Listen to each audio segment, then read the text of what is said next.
What's up? What's up? What's up? Welcome to the AlignUs podcast, a transformative journey into the world of wellness and philanthropy. I'm your host, Dr. Nikhil Sharma, and I'm so grateful to have you guys here with us today. In today's topic, we're going to be discussing the Enneagram instincts.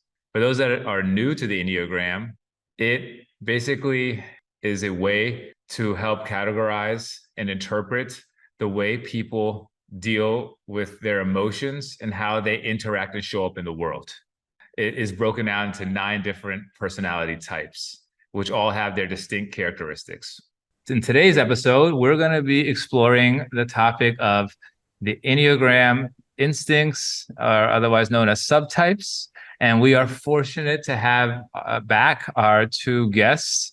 We have Miss Melinda Olsen, who is a licensed marriage and family therapist, founder of Inviterra Counseling, and co-founder of OliveMe Counseling Collective. Welcome. And we also have Miss Joanne Kim, who is an Enneagram therapist at OliveMe Counseling and feelings translator at Intelligent Emotions. And we're just so grateful to have both of you guys here today, and welcome to the AlignUs podcast. Thanks so much. All right. Well, before we get started, we just wanted to get a quick background on both of your guys' professional history. Why don't we start with Miss Melinda? Oh, hi. So yeah, like Nick, you said, I'm an Enneagram therapist. So at Inviterra Counseling, I really love to help people go deep with their healing via the Enneagram and to grow in levels of awareness. And I primarily like to do that with people who already know their type and are kind of at a point where they're like, I've poked holes in all of these things in terms of my patterns, but I need to get deeper. And that's where I come in. That's where the juicy stuff is for me. So I love doing that kind of work at Inviterra, and then at Havenly. I just deeply appreciate community and creating community for clinicians and just people in general where they feel like they can belong and heal. So I feel like I'm kind of living my best life through those two, All right. through those 2 businesses. All right, Joanne. And I would say that I am a serial dreamer. In true Enneagram 4 fashion, it's really hard to lock me down like one type. Constantly like shifting and trying new things out. But so the current iteration of it is as a therapist, also helping people discover like what really matters to them and their own personal dreams through the Enneagram by revealing what gets them stuck and how to move beyond them, and also tapping into their own emotions as a way of propelling them, harnessing the power that we have inside so that we can actually not just feel our feelings, but actually make our dreams come true. So I'm also BFFs and yes, if that's not obvious here to the viewers that are watching, probably not the ones that are listening, but there's an obvious bond that's in front of me currently, and it's actually a really, really beautiful thing to see, and just so blessed and thankful to have you guys here with us today. So I want to make a quick plug about Havenly because I realized I didn't mention in the last episode. She's the other co-founder of Havenly. There it is. All right, just for those who watched the first episode of this series, yes, these are both co-founders of Havenly Counseling Collective, and we'll talk about more of that and what they do, in our description and our resources below. But again. I wanted to bring that up because for the topic of our episode today, which is about instincts and subtypes, we happen to have opposite instincts, and that can show up like working together. And so it can be a very beautiful thing being in relationships with people who have very different ways of seeing the world, and they can drive you crazy, and it's probably good for you. So. What do you say? That I drive you crazy? Yes. Okay.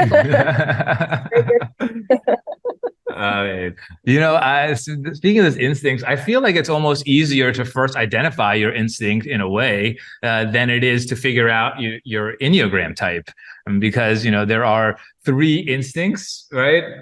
And we'll talk about them: social, then the sexual, and then we have the self-preservationist.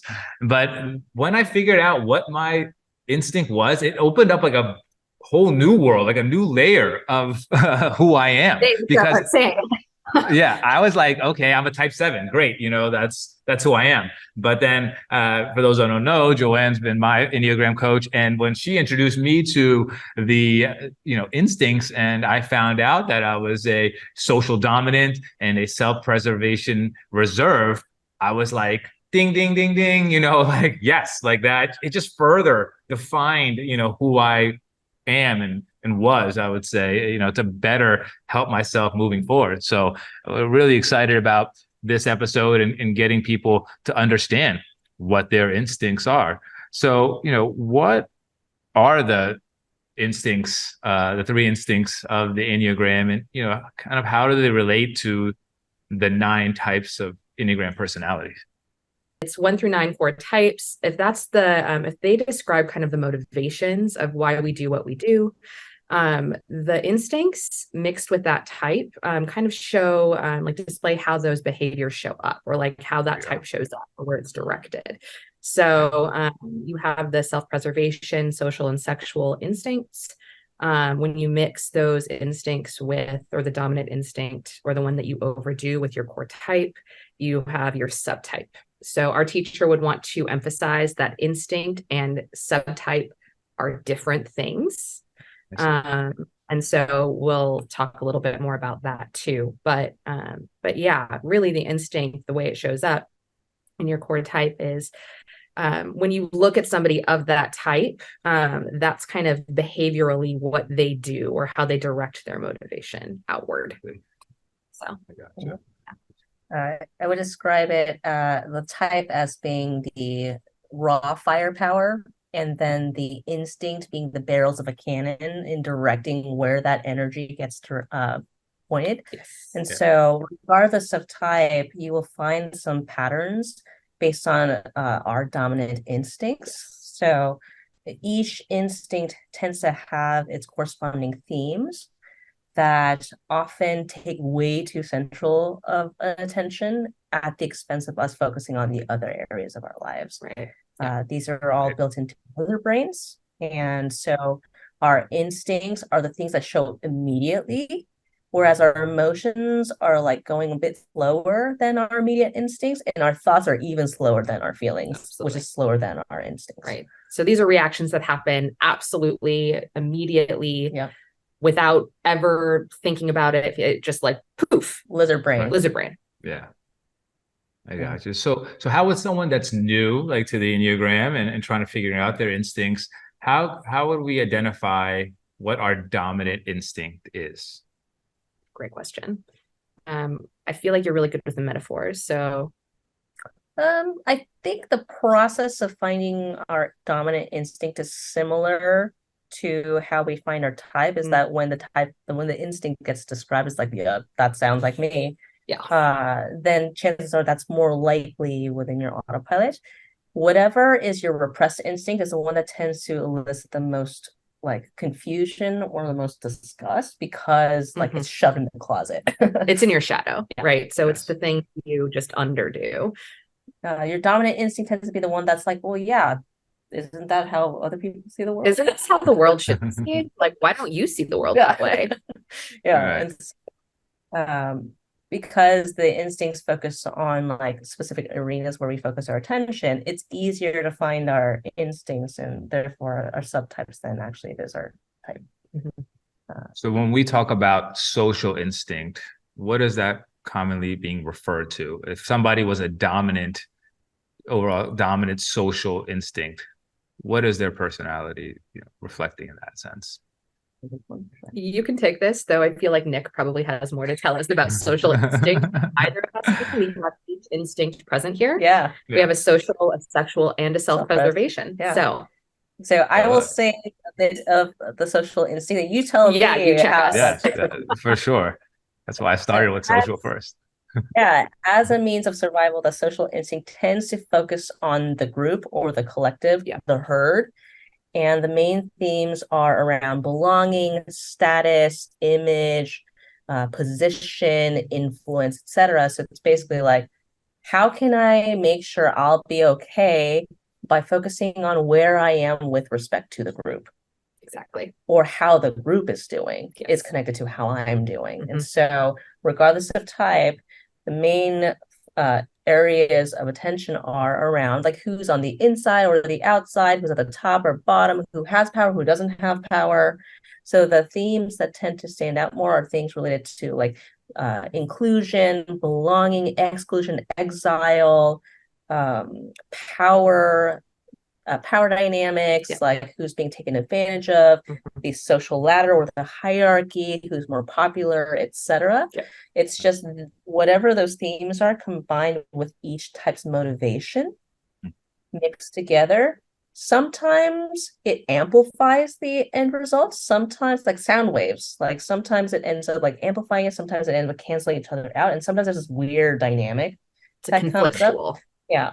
And so for both of us, we have social instincts in the second place. So even though like we are very different in our types and our dominant instincts, what we share in common is at least a second language towards thinking like, how are the rest of us doing? How are we all together as a unit instead of ourselves as an individual or about the other person? Absolutely. And I think that not just to think about your immediate communities, I think that can show up in your immediate communities, your family, your friends, but also in the greater world. Like a lot of social instincts that I have that I see I see a lot of social instincts actually in my practice. And they're the ones who have like they tend to burn themselves out.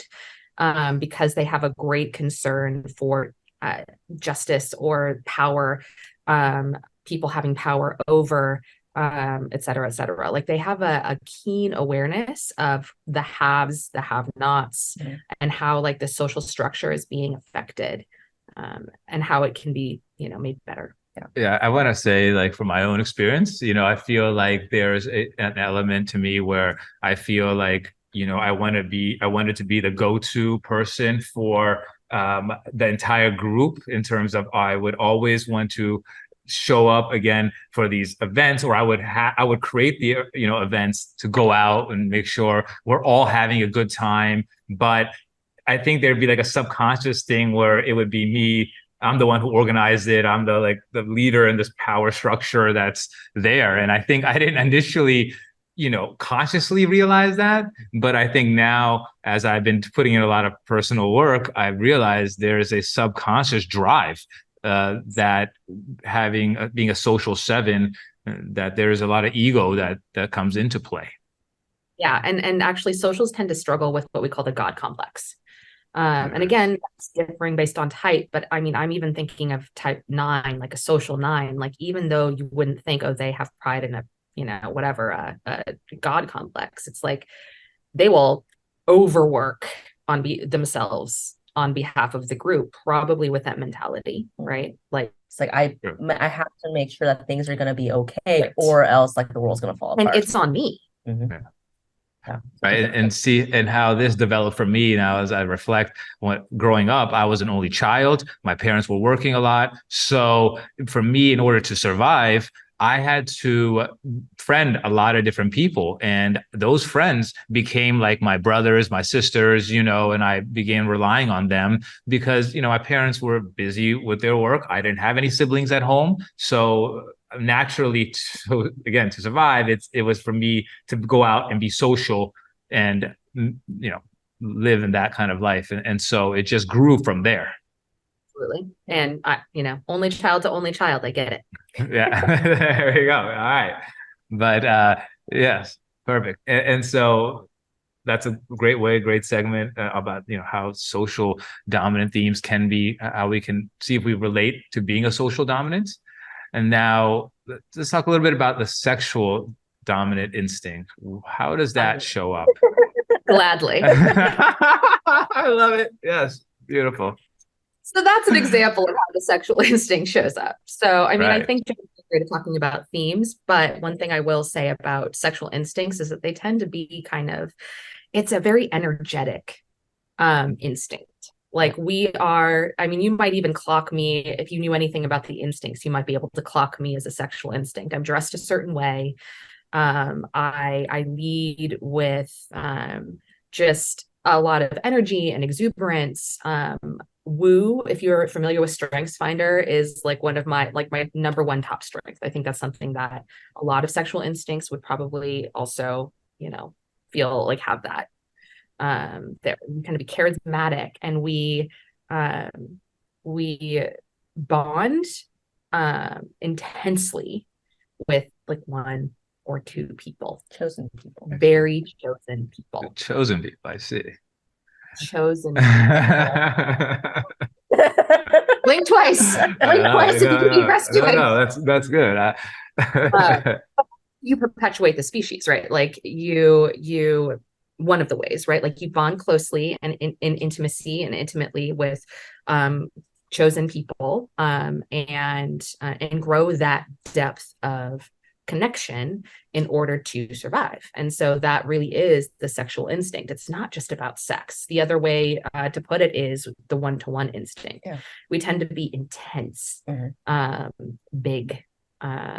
We tend to scare other people, right?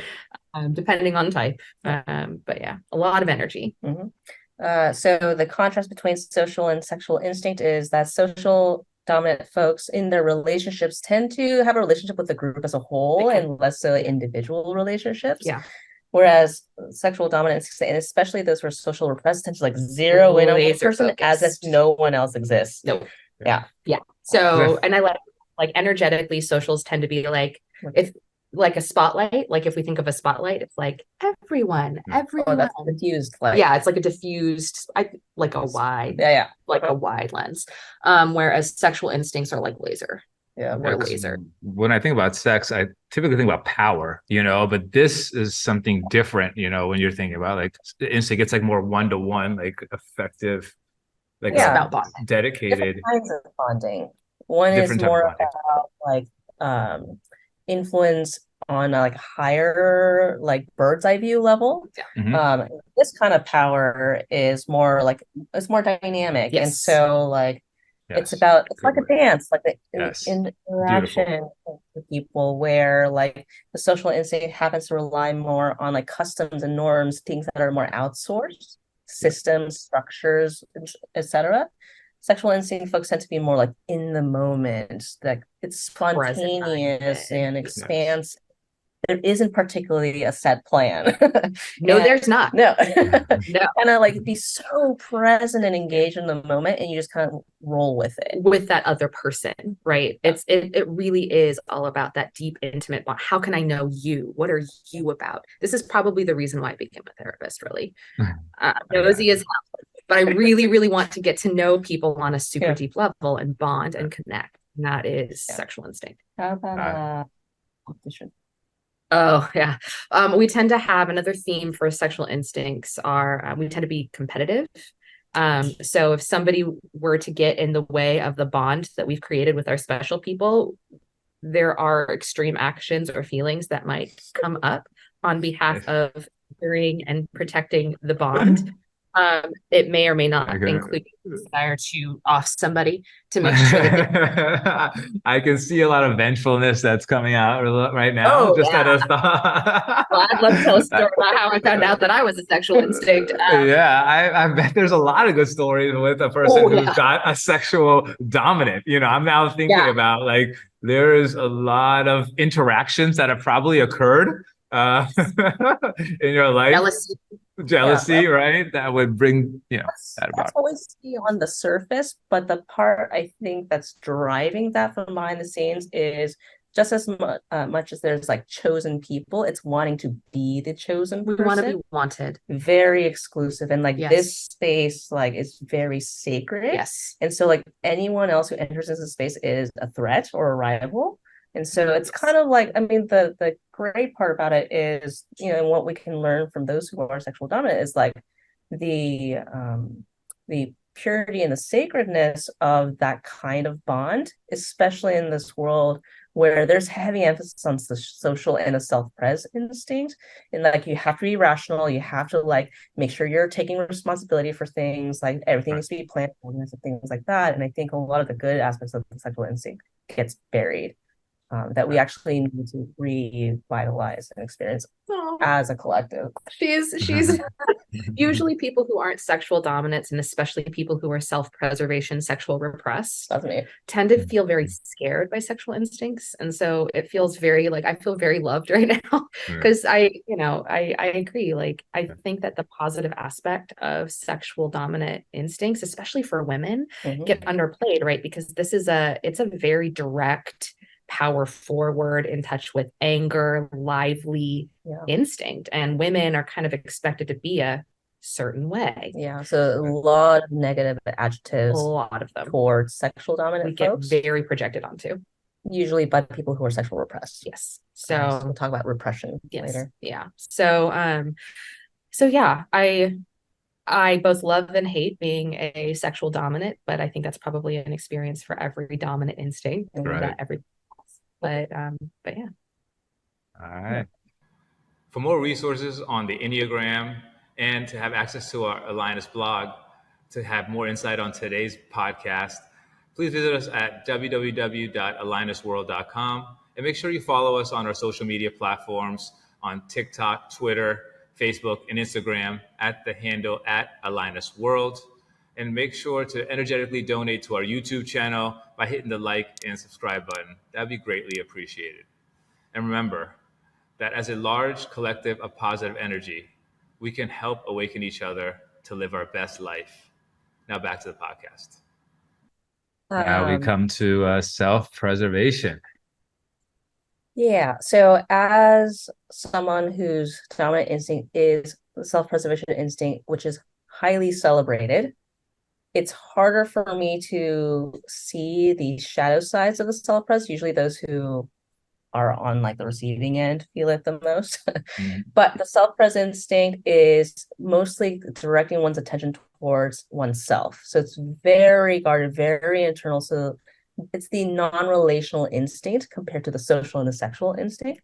So the attention gets brought inwards and focusing on like, how am I doing? How's my physical body? Like, do I feel comfortable? Have I eaten? Like, do I have gotten enough rest? Like, how much money do I have in the bank? Like, will I be okay? So survival. In a lot of ways, yeah, the self-preservation instinct mimics type 6, type 5, type 1, in that they're more like to themselves and very protective. So whereas the social instinct diffuses their energy outwards towards the collective, and the sexual instinct directs their energy towards chosen people, the self-pres goes inward.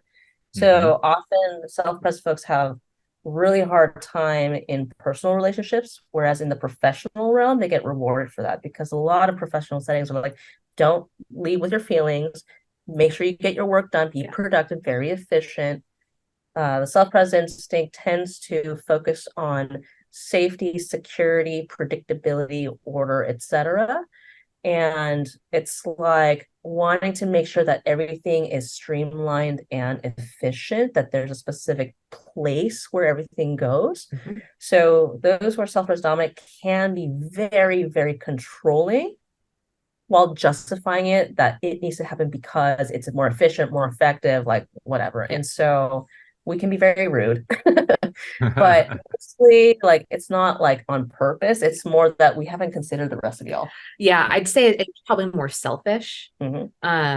Which, I mean, I'm the first to say, like, selfishness is a certain level of quote unquote selfishness is a necessary thing, especially for those of us like Nick and I who are self-preservation repressed, which we will again get to. But yeah, I mean, there are so many important things about the self-preservation instinct, and being in relationship with one has been so helpful for me, because I don't really think about my comfort, and there are people in the world who just power through without really thinking about how to take care of their bodies. So can I bring up an example?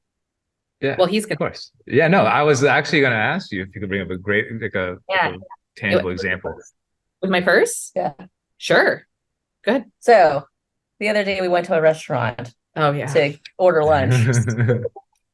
And we got our lunch, we came back, we resumed the rest of our day with our meetings. And when we were about to go home after our meetings, she was like, Where's my I've done this in a long time. I just want to put that out there. point? I don't think you're alone in this, Melinda. I'm sure a lot of I'm people. self-preservation repressed, so this used to happen a lot. This is a little bit Yes, of a this happened to me recently in Denver. So yeah. So we left the restaurant with our food, and she was carrying my phone for me and left her purse behind. Taking care of my person. Right. So at the end of the day, we find out that she left her purse, my car keys. She's like stuck. And so like she, called her spouse, and like that was okay. Like he came and got the car and everything like that. But as I was driving her back, I was stressed out. Stressing out. Because I'm like, well, if you don't have your car keys for the next couple of days, but it's like the beginning of school, that means like who's going to be able to take your kid to school? And then like, what if your passport's actually in there? It wasn't. Then you're not.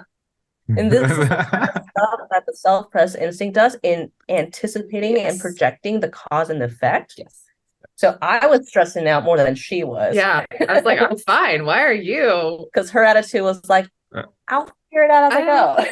Which is characteristic of So self-pres, maybe at its unhealthiest, is thinking of the worst situation that can possibly happen. Basically, if a bomb was supposed to go off or an end of the world is going to happen, the self-pres is right. So they'll be the ones to be around because they've already thought that far in advance. They have. And actually, it's really funny because Beatrice Chestnut, another self-preservation instinct, she's like, I don't know how y'all carry such big suitcases or pack so much. Because like, what if a bomb were to go off? What if there was a bomb scared the air? Like, how are you going to get away? And I'm like, I literally never thought of that in my entire life. Yeah, exactly. And it's we all have so many friends that we can probably point out through our lives that have that similar personality, that are thinking about every detail that can possibly happen. And then they're worried about that might actually happen, even though there's probably a 0.05% chance that's even that it will occur, but they've thought about it and it's actually still on their mind, until that event has been cleared. So self-pres dominant folks have a really hard time resting and being at ease because like when's the other shoe going to drop? And so they can often create their own anxiety because they're allowing their imaginations to take over.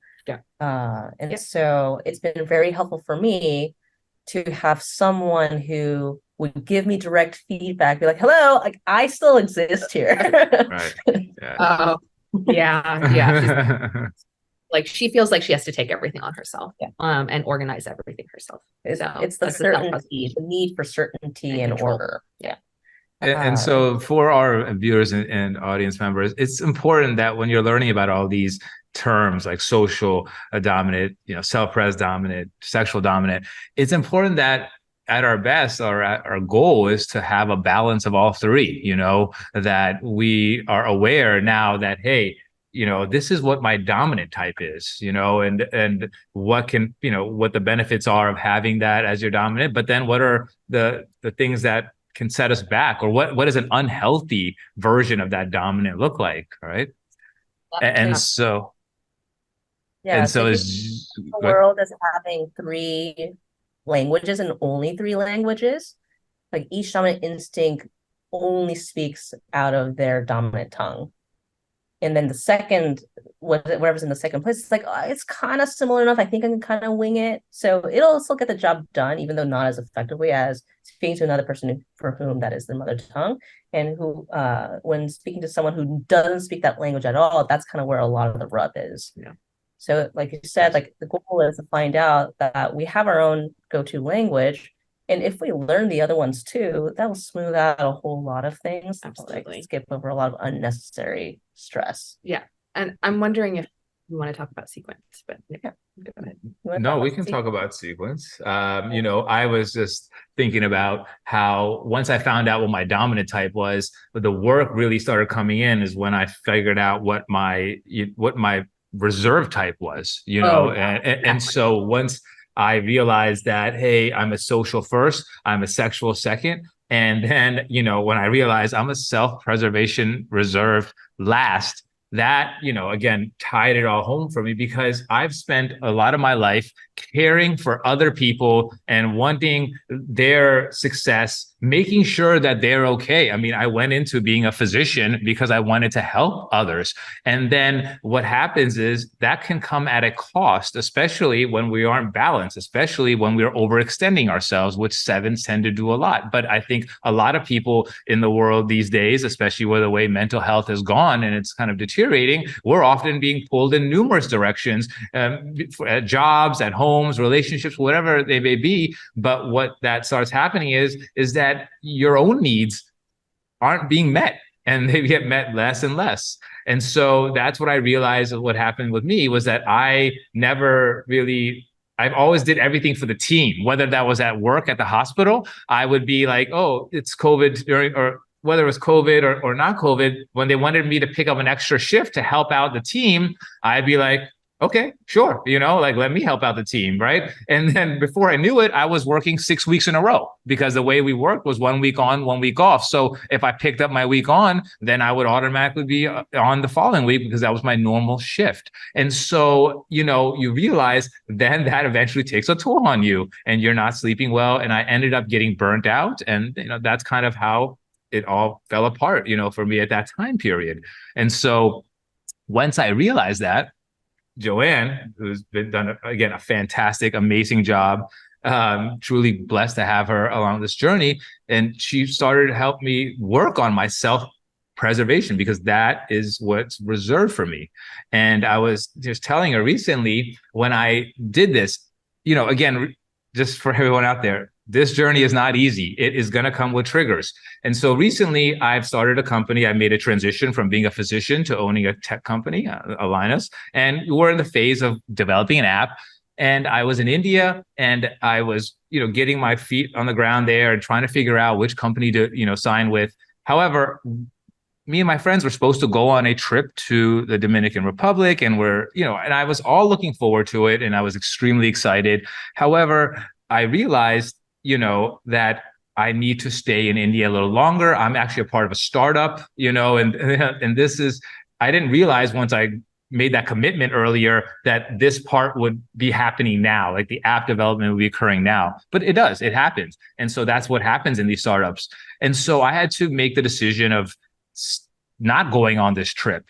And so for me, that is usually, being a type 7, or I'm sure other people resonate with this, but to let somebody down, or feeling like you're letting down a group, even though I shouldn't feel that way, because I'm now finally sticking up for myself and my self-preservation side, right? I'm looking out for what is best for Nikhil during this time period and this phase of my life. So I was like, all right, well, I'm just going to tell the group that I can't make it because I need to extend my trip here in India. And I went ahead and did that. But the immediate backlash that I had gotten was just, a little shocking to me, and I was taken back by how triggered, my friends were, saying that I think you're making excuses. One of them made a comment about like my financial situation, whatever have you, maybe. It was a little bit shocking to hear this come out. And that's what it took me some refrain from easily engaging back in that kind of conversation, because it can get ugly very quickly. Because when projections like that happen to you, and they will, again, when you're on this journey of self-growth, the people that you were with, that you grew up with, might not be ready for you to change, because you're feeling a void in their life, right? That they want you to be a part of, or they need you in that aspect, if that makes sense for those that are listening, right? Like, and so then they're like, their excuse is like, well, I thought that this trip would mean a lot more to you, Nick, and, making me feel guilty and, shame for not being able to go. But I did the best I could from, refraining from engaging there, because again, that can just lead to more hurt feelings, and taking a step back and being like, you know what, I'm going to just not respond to this. And I responded in a very delicate way, just saying that I'm sorry, I have to do this for my company. I hope you guys understand. And then I just haven't had a conversation with them in the past couple of weeks. But again, I'm feeling so happy right now that I made that decision, because it's empowering to do something that is in your best interest. And this week is when they're all heading down there. But in this week, I've accomplished so many great things that have impacted my professional career moving forward and my stability, because in this case, it's providing stability for me. And, I just want people to realize, like, this is an example of what can happen when you start sticking up for yourself or doing things that are going to empower yourself. There is going to be some backlash, but just push forward. And if they're your true friends, they will understand. It just like you're adjusting, I feel, in your body, and this is new territory and you're uncomfortable. It'll make other people around you a little uncomfortable seeing you acting different. Absolutely. And I mean, that's true in friend groups, marriages, parenting relationships, either when you're the parent or you have parents. So it's true in all of those contexts at work.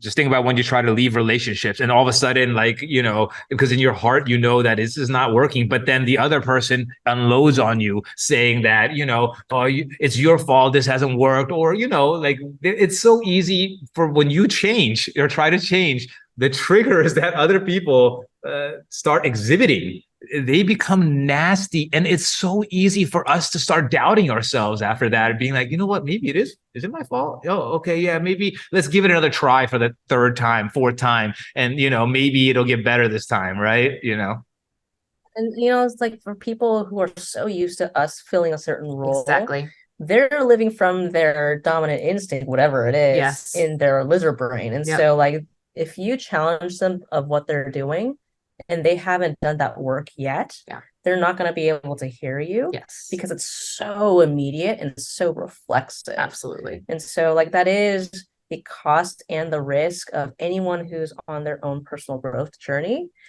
But it still gets better on the other side. It does. Because we're not trapped in our own ego patterns that's been, like, extinguishing our own life force. Yes, exactly. And so it's so rewarding to know your own automatic patterns and find out, including, like, your Enneagram type, your dominant instinct, and also your repressed instinct. Yes. The dominant instinct is the one that's showing up more than it's supposed to. You got to dial it back, rein it back in.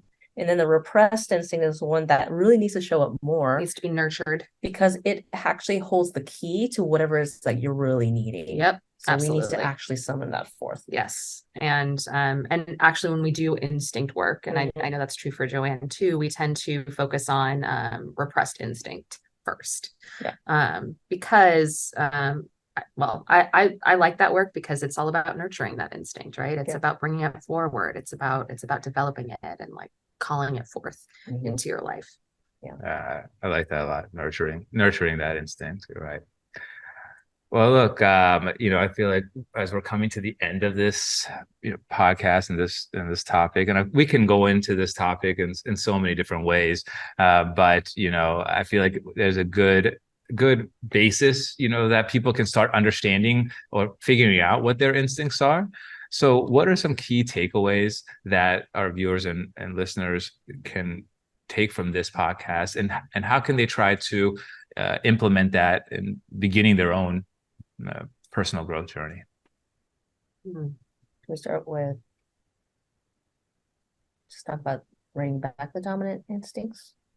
Yeah, I mean, so we have 3 growth challenges for every or a growth challenge for every instinct, so 3 altogether. And the point of this is to kind of start to become aware of how your dominant instinct rules you. And so as you do these challenges, we want to really emphasize and ask your viewers to remain aware as to their feelings, reactions, and sensations that come up as they're doing these activities. Because when we tame or try to rein in the dominant instinct, we have a lot of reactions, feelings, thoughts, and sensations that come up. So that I would have them keep that in mind as they engage in these activities. So let's start with the social instinct because that was how we started. I agree. Yeah, let's do that. Yeah. So for the social dominant instinct, whose main intention is to try to reestablish their position in a group, it's really hard to not take on responsibilities and not take on roles. And so it would be really important to try to spend more time solo, not in any position, without any particular responsibilities, and notice whatever reactions come up when you either nurture your own physical or practical needs like you, Nick, or like spend some time focusing on a chosen person and how they're doing, basically like where there's no like group dynamic because it's just the two of you. One-to-one. Yeah. And so I'd say, specifically like challenge yourself for a week to not step up, to not teach, influence, lead, care for, fill in the gaps, take over,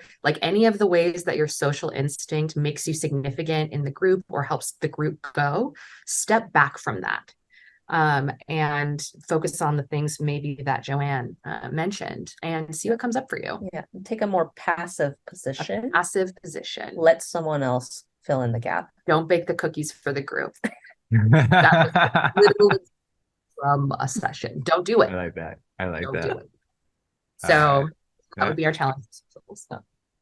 For sexual instinct, I think, like we said, it's really important for sexual instincts to notice the way that they're intense, the amount of energy that they use in their lives, the ways that they fuse with other people. And so for a week, I would say practice moderating, taking a step back from those important people. Not in a way to break relationship, but maybe you're going to focus more on people that you find less important. I know that sounds terrible, but that's what it is. Focus on maybe diffusing your energy within the group or stepping back and really leaning into solo time. So you're not going to constantly text that one person that you love so deeply. If you're married to that person, cool. Like let them know that you're going to take a beat and like step back a little and maybe focus on yourself or focus on other connections that aren't them. It's really important to notice how our energy gets focused in those bonding relationships. So take a step back. Yeah, for the self-pres dominant person, because a lot of the theme is around exerting control to bring about order and certainty. The opposite of that is to allow for more spontaneity, more flexibility, not hyper compressing and stuffing everything into your calendar to optimize, because that ends up leading to anti-optimization. If one thing falls out of line, everything is screwed. So bringing in more margin, more space to breathe. If you tend to have like lots of like activities during the weekends, practice dialing back by 5%, and then seeing what happens to your body, how you breathe, what your sleep is like, what the nature of your relationships is like when you introduce a little bit more margin, because you're less likely to be stressed, irritable, frustrated, impatient, because like you need to make sure that things are happening in a certain way. I would say like maybe connecting more with your physical body, and often self-pres folks tend to be very compressed and like tight in the chest. We're breath holders. And so like noticing like how like tight or tense your body is, and like slowly like leaning into like stretching yourself, like being more flexible. And I think that's a great point you're making there, Joanne, is that whenever we're going through change or trying to attempt change or transition, it's really important that we are locked in on what our body is telling us, what our mind is saying, because it's usually bringing up some valid things for us to be able to consider. And so we need to be compassionate with ourselves, with our bodies, our minds, and to remember that this journey is not a sprint. It is a marathon. It is an entire life that we need to be continuing to work on ourselves. This word of perfection should be really removed from our thoughts that, we feel like we need to attain perfection or we already are that level. Otherwise, I feel like we wouldn't be here on Earth and having this human experience.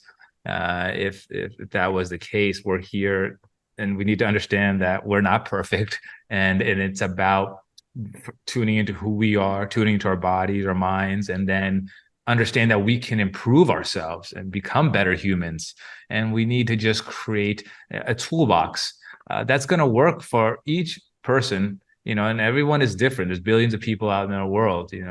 Whatever is going to work for you is something that you need to grab by the horn and then move forward with that. Whether that's the Enneagram or there's other self-discovery techniques. The most important thing is just becoming aware of who we are, and then realizing how can we reach our maximal potential in this life, because oftentimes life just flies by, and before you know it, it's over. And people, on their deathbeds often reflect not on, how much money or what they had or those materialistic things. It's really the experiences you've gone through in life and what you feel that you feel like if you've exhibited it, you've experienced life to you, whatever you feel is your maximal potential. So it's often that comes up for us too late, but I feel like currently there's a section of life right now that's happening that, due to the mental state that's going on in the world, everyone is spending a lot more time on self-reflection and working on their mental health. And it first starts with ourselves. We cannot help other people if our own cups of energy are empty. And it's just so empowering when we help everybody else. Like, I see this all the time, and I was like this: we help everybody else, but we don't help ourselves. We hate ourselves. We hate ourselves. It's like, oh God, like Nick, like, I'm not gonna go do something for myself. Like, good. Oh no, I don't have time. I don't have time for that. I don't have time for that. You know what I mean? Often comes up very quickly. But you know what? I'm gonna have time to go and get my friend a nice gift certificate for a massage. So that she can go get that done. You know what I mean? you see what I'm saying? Like, these types of things. We just tend to help others, and it's just amazing now that I've spent so much more time on myself, how much more effectively I can help other people. My dad has gotten so much better. My dog who was sick, he's gotten so much better. And it's what I'm seeing around me, that's everything is flourishing because I'm now spending time on myself. And it's not selfish. No, it's self-nurturing. Self-nurturing. Right. As we grow in awareness, we care for others, and they naturally also get right. What they need on some level. Right? Yeah. All right. Thank you for tuning into the AlignUs podcast, where we inspire a world of wellness and philanthropy. For more resources and to stay connected to AlignUs and the AlignUs app release, please visit our website at www.alignusworld.com. And make sure to follow our social media pages on Instagram, Facebook, TikTok, Twitter, and YouTube with the handle @AlignUsWorld. And make sure to check out Melinda's Instagram @Inviterra Counseling, as well as her website, www.inviterracounseling.com, as well as Joanne Kim's Instagram @OliveMe Counseling, and her website, www.olivemecounseling.com, for more great services that will help you on your personal growth journey. Until we meet again, make sure to stay aligned, stay connected, and stay anchored into the power of unconditional love. Namaste.